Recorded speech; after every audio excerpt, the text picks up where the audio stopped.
Welcome to Pindar Poetry. We hope you learned something new. You start by confirming the exact Wi-Fi adapter model and vendor ID so you fetch the correct driver. Make a system restore point and export current network profiles. Once done, download the manufacturer's latest driver package for your OS. If using a ZIP, extract it to a known folder. Make sure drivers match architecture, 32-bit versus 64-bit. While files download, close network-heavy apps to avoid interruptions, and prepare to run installs as administrator. You now remove the old driver to avoid conflict.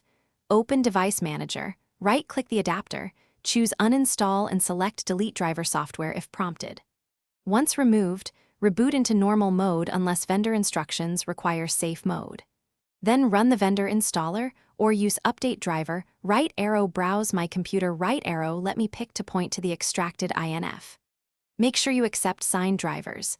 If Windows blocks it, temporarily disable driver signature enforcement following official. After installation, reboot and reconnect to your preferred network.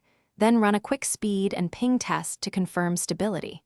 You should verify the driver version in Device Manager and monitor for dropped connections for 10 to 15 minutes. If problems persist, roll back to the previous driver or use the system restore point you created. Alternatively, reinstall using the vendor's diagnostic/driver utility. If that still fails, try safe mode, install or check for hardware failure as the final troubleshooting step. Thanks for watching. Consider subscribing if we helped you.